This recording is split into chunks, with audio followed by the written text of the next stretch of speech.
Notre chaîne de télévision installée ici au Royaume-Uni. Aujourd'hui, dans le cadre de notre émission Controverse, nous avons le plaisir de vous présenter notre chargé d'affaires en République démocratique du Congo qui va répondre aux questions de vision libre à propos de sujets brûlants, l'actualité actuellement sur la situation de la République démocratique du Congo. Monsieur Henri Sona, bonjour. Bonjour. En effet, vous êtes question de vision libre, comme je l'ai dit tout à l'heure. Oui. Est-ce que, M. Henri Sona, vous êtes disposé à répondre aux questions de vision libre de broadcasting et des questions justement auxquelles les Congolais s'interrogent ici au Royaume-Uni?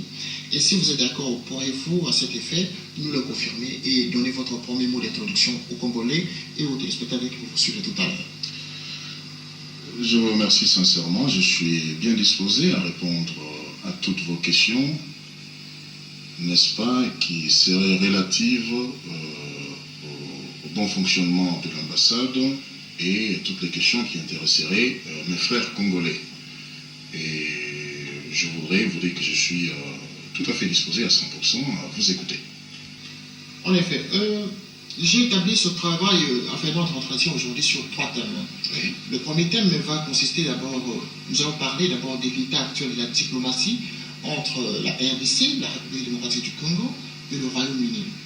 Et le deuxième thème sera, nous allons parler avec insistance là-dessus, sur la situation qui concerne l'édifice des habitants, la chancelière de cette ambassade. Et enfin, nous parlerons, comme je l'ai dit à l'introduction, de la situation concernant l'échec du passage du président Kabila le lundi 6 septembre 1999 ici au Royaume-Uni. Monsieur Henri Sona, pour commencer, j'aimerais que vous nous disiez... Pourquoi dites-vous échec? Non, je dis échec parce que tout simplement, ce sont les Congolais qui disent que échec parce qu'ils n'ont pas pu saluer la main de leur chef, la mobilisation n'a pas été de grande taille, étant donné que la plupart des Congolais n'ont pas été saisis de l'arrivée du président ici au Royaume-Uni. Ok. C'est pour cela que nous l'appelons vraiment échec, parce que la mobilisation n'a pas été de taille. Oui. Et donc nous allons commencer par le premier thème. Est-ce que vous pouvez nous confirmer, monsieur le conseiller, de la situation qui prévaut ici à l'ambassade? Laquelle? Par rapport aux spéculations qui se tournent à la cité selon lesquelles l'ambassade serait vendue. Est-il vrai ou faux? Faisons la différence des choses. L'ambassade n'est pas vendue. Si vous voulez parler de l'immeuble abritant la chancellerie qui serait vendu, je pourrais vous y répondre. Oui, c'est à ça que je pense. Justement. Ok. L'immeuble abritant la chancellerie de la République démocratique du Congo appartient à l'État congolais. Ça, c'est une chose très importante qu'il faut retenir. Et l'État congolais est seul à pouvoir décider. Et l'État congolais n'est pas mort. L'État congolais représente les 55 millions de Congolais qui y vivent ou qui n'y vivent pas. Et donc, par rapport à la situation que nous déplorons, situation héritée de l'ancien régime, parce que vous savez, cette maison a été achetée en 1963 par le professeur Thomas Kanza, qui était nommé ambassadeur du Congo à Londres.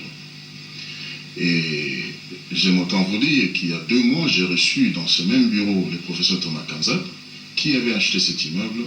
Il a pleuré devant moi, parce qu'il n'arrivait plus à reconnaître l'immeuble dans lequel il y avait un ascenseur qui aujourd'hui est tombé en panne, où il y a des fissures dans les murs, et depuis 1963, cet immeuble n'a pas connu de quelconques travaux d'entretien. Vous vous rendez?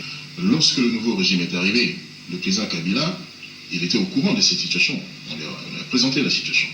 Il avait décidé, avec le peu de moyens dont on disposait, de soulager tant soit peu la misère des diplomates congolais. Il avait été remis une somme de 2 millions de dollars américains à l'ancien ministre Bizima. Vous savez, vous et moi, où est parti cet argent? Et vous pensez, monsieur le chef d'affaires, que ce problème de 2 millions de dollars là, parce que vous en avez parlé lors de notre précédent entretien à l'époque, il y a 3-4 mois, est-ce que vous pensez vraiment qu'un État sérieux pourrait s'organiser à faire des choses comme ça, remettre la monnaie sonnante à un jeune garçon, enfin à un homme, 2 millions de dollars en monnaie sonnante, c'est quand même dangereux. Vous voyez pas que... Là n'est pas le problème. Il y a quand même un jeu d'écriture qui devait fonctionner. Oui, là, il y a eu les documents signés. Il y a eu les documents signés, ce n'est pas une erreur grave. Écoutez, il y a eu le document qui était signé. M. Kara devait faire la tournée dans des missions diplomatiques. Okay?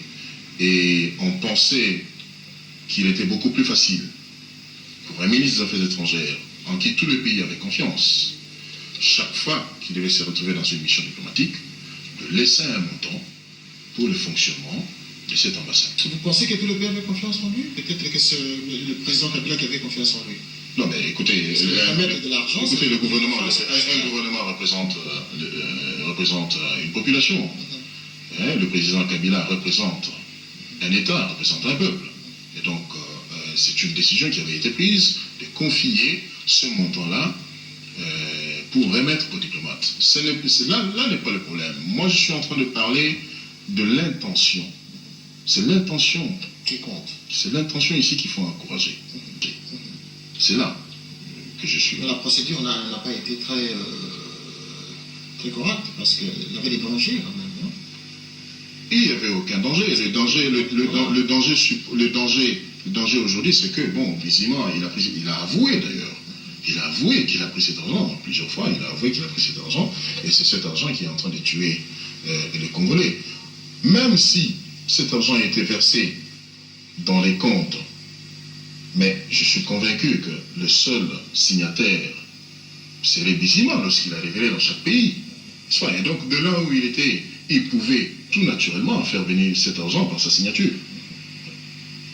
Donc, les explications que vous venez d'avancer tout à l'heure à propos de la situation de l'ambassade, c'est ce qui motive l'État congolais aujourd'hui à procéder à la vente.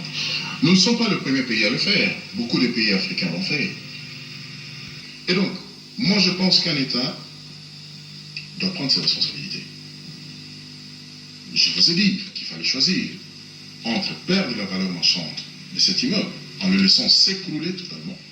On n'aurait rien à gagner, on n'aurait rien à payer, entre choisir entre les rapatriements des corps du staff qui serait mort ici, entre se faire traîner devant la justice parce qu'on aurait tué le voisin ou le passant. Il fallait choisir. Et c'est ce qu'on a fait. L'État congolais a désaffecté cet immeuble. Parce que nous parlons du patrimoine de l'État congolais, j'aime autant vous dire qu'avant mon arrivée ici, il avait été vendu la résidence officielle du chef de mission diplomatique, qui est située sur Bishop's Avenue. Vous connaissez sans doute. Oui, c'était, à mon avis, une des rares belles résidences qui possédait le pays.